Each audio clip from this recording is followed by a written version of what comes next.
Good morning, day 601. We are still here, but we will be here every morning until each and every one of them will be back home. We still have 58 hostages who are being tortured in the dungeons of Gaza. We're here every morning to demand from the inhumane, barbaric, rapist, modern-day Nazis, monsters of Hamas, Palestinian Islamic Jihad, UNRWA, the UN, Al Jazeera, the Red Cross. They are all complicit together with the regular civilians of Gaza to surrender and let all 58 hostages go immediately, at once, in one phase, one bus, all of them together. No one is left behind, and Israel should give up fucking nothing. I am sick and tired of the lies coming out of Gaza that then persuade people to hate the Jews and hate Israelis and blame Israel and pressure Israel to surrender to its death. What we've seen in the last few days in regards to humanitarian aid and distribution of humanitarian aid is exposing all the lies.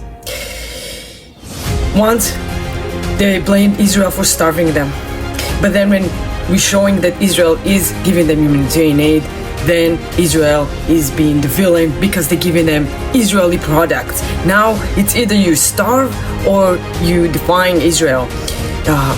Hamas is calling Gazans to not accept the humanitarian aid, blocking them from getting to the humanitarian aid zones, and then calling the zooming in the photo and claiming that these Gazans were treated inhumanely. They were put in cages, a bunch of lies, when the reality is that people were standing in line. At some cases they actually stormed the zone, but they were standing in line, were getting packages of food that were lasting.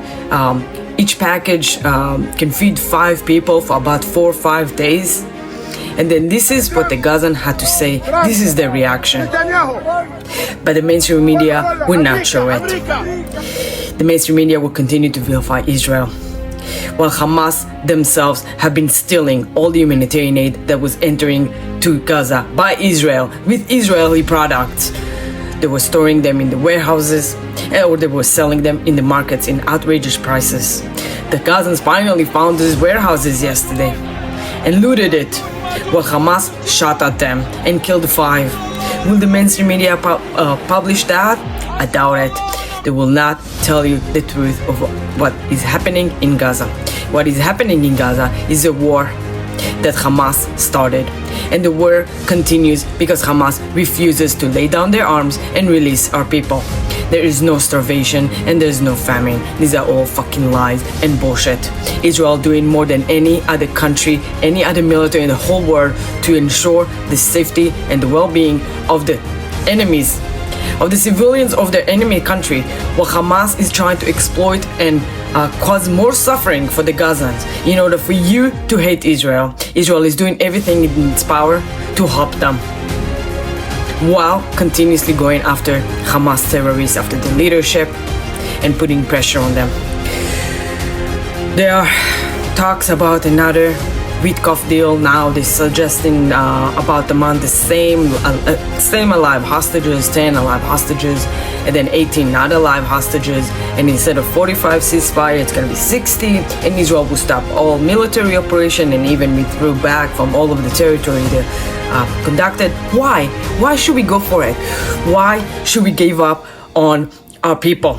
Why should we leave hostages behind? Witkoff, Trump, we demand all 58 hostages, not, what is it, the math, not 28. We demand all of them. We will not stop the operation. We will not stop Gideon chariots. We will not stop the war against Hamas as long as there are hostages there. We will not leave them behind and letting Hamas stay in power while they vow to continue the October 7th again and again. There is no genocide. There is a war going against Hamas, and the suffering of the Gazans, it's by their own choice, their own refusal to release our people. If they will release all of them today, the war, and Hamas surrender, the war will end. Meanwhile, Israel is continuously to show the dominance in the innovation and technology. There's no one that can stand up to our brilliant minds of Rafael, one of the companies that design and produce this technology. So IDF released for publication that during the war with Lebanon, they already started using Magen, or a laser interception system that using lasers to shut down threats. About 35 drones, suicidal drones that were shot from Lebanon by Hezbollah towards Israel were intercepted by this laser system, which makes it very successful. It has a very high accurate rate, and we're very glad that our brilliant minds create this laser that can protect civilians. These lasers are gonna save so much money, because when we're using Iron Dome, which uses rockets to intercept other rockets, each one of these rockets costs dozens of thousands of dollars. But with this system, obviously no rockets need to be used, and we can protect our civilians.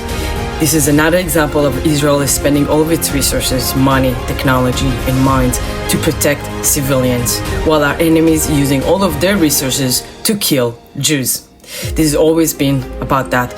The conflict in the Middle East is very simple to explain. One side wants to live in peace, and the other side wants to kill Jews. It's always been about that. It was never been about land. They don't give a fuck about land. They don't give a fuck about the religion.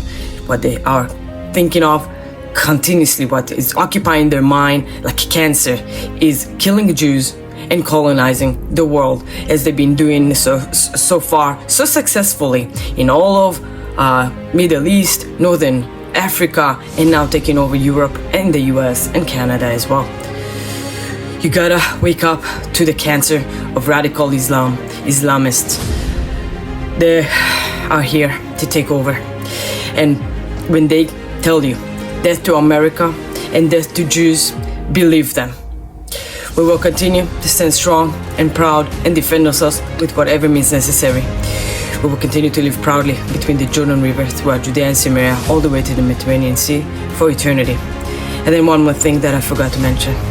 This morning, unfortunately, Chaim Ravid has passed away. This is the baby that was on the way to the hospital to be delivered by his mother to Ela Gez, when a monster terrorist shot at their car, killing his mother, injuring his father. Chaim Ravid was born about 2 weeks ago and was fighting for his life, but unfortunately today he has passed away. May he rest in peace and his memory forever be a blessing. A 2 weeks old baby. Another example of the evil that is consuming, the evil that it is in our enemies' hearts. The monsters who are surrounding Israel, they do not want to live in peace. They do not want two states. Granting them a state would not solve the conflict. For these Western countries, you think that that's the only path forward. You are fools. You are fools by the immigrants, refugees that infiltrated your countries. They want only one thing: the annihilation of Israel, the annihilation of the nation of Israel. And we can never let that happen. We will continue to stand strong, and Am Yisrael will always be Am Yisrael Chai forever.